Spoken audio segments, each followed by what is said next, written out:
fórmula, Óscar Rivas, economista. Óscar, como siempre, un gusto, bienvenido. Muchas gracias, Juan Pablo. Un saludo a ti y a todo el auditorio que nos sintoniza. Comenzamos, si te parece, por lo que hoy se publicó respecto a un ligero crecimiento económico en México, muy ligero, pero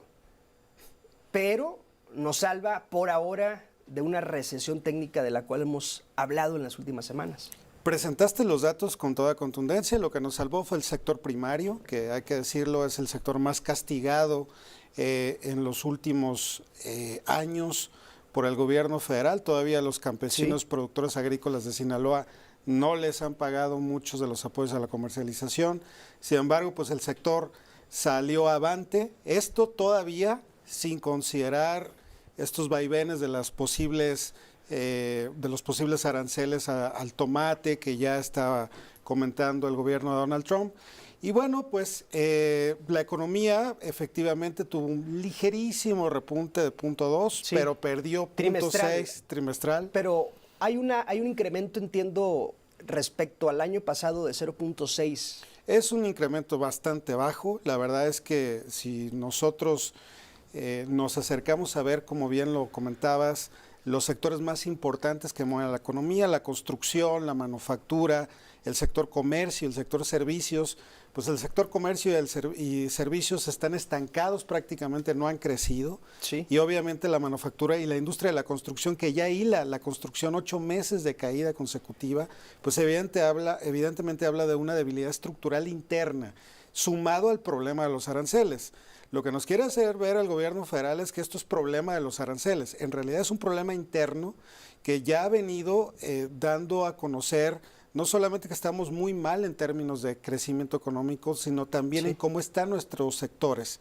El empleo lo veíamos hace unas semanas, pues en el empleo estamos generando muy poco en comparación con lo que se generó en los años previos, prácticamente la mitad.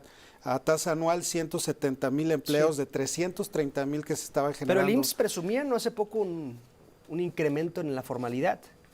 Es muy relativo entender eso porque sobre todo y en particular hay que ver cómo muchas de estas empresas han tenido que dividir sus unidades de negocios para poder enfrentar los escenarios que estamos viviendo.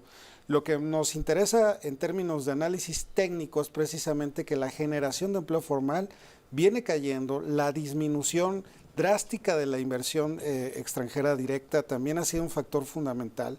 Y bueno, pues esto habla de que la economía no está bien y que la economía moral no es un manual para resolver lo que está pasando en el país. Ahora, Óscar, decía el Fondo Monetario Internacional la semana pasada, y esto molestó a la presidenta, decía el Fondo Monetario que la recesión técnica en México estaba prácticamente a la vuelta de la esquina.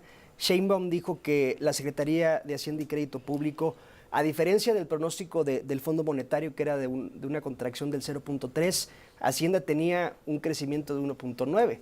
Al menos por ahora no fue el 0.3, tampoco el 1.9, pero digamos que el gobierno federal se salvó y puede salir hoy, al menos hoy, con la bandera de se los dije, no habrá recesión, al menos no por ahora. Sí, es un dato que favorece un poco la narrativa política del gobierno federal.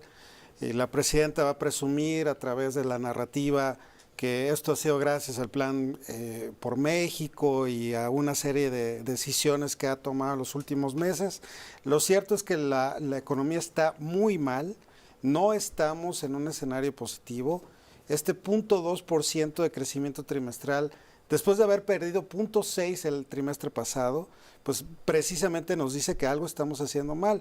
Pero desafortunadamente habla Claudia Sheinbaum, la política, no la científica. Cuando tú reconoces un problema en la vida política y económica de un país, es más fácil resolverlo.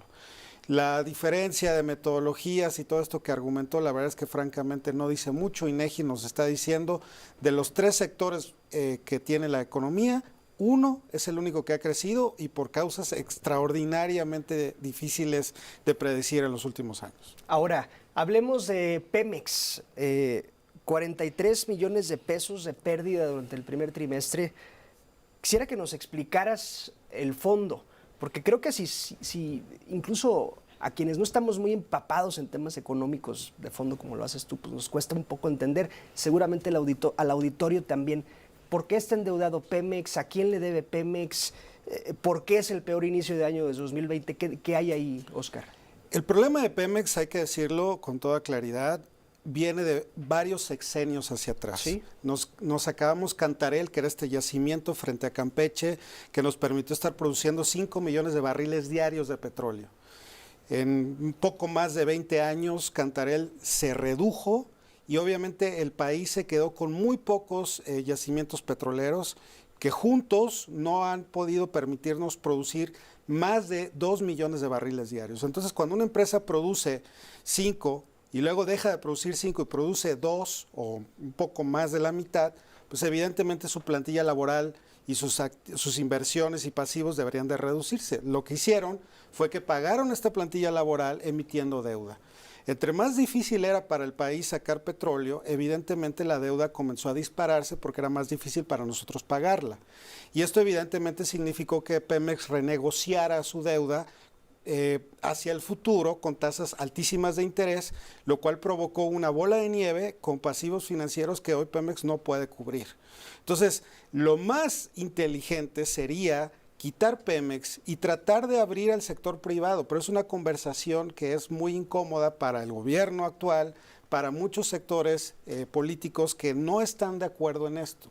Pemex de verdad ya está muy castigado y es una empresa paraestatal que ya no tiene capacidad financiera ni margen de maniobra.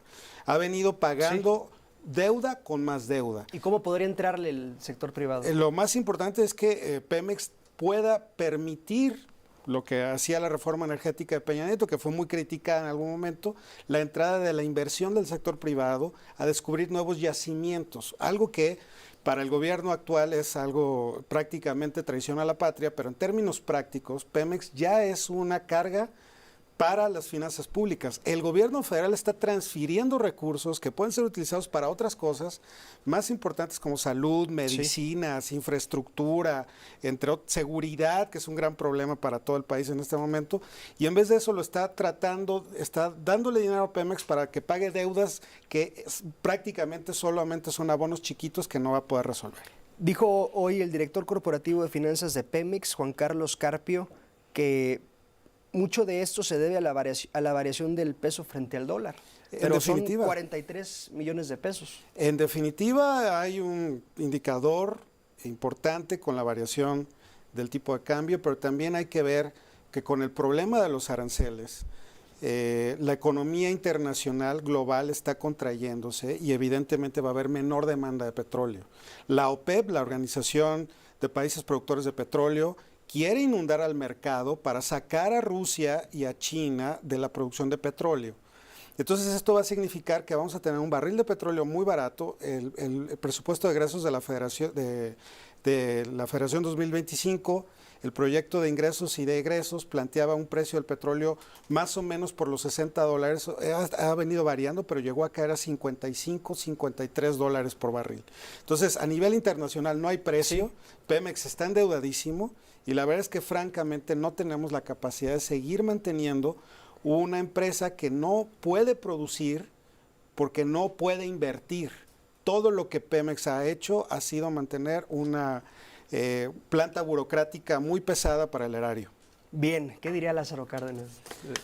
Espero que Lázaro Cárdenas hubiese entendido que son otros tiempos y son nuestras realidades. Sí, bueno. Gracias, estimado Óscar Rivas.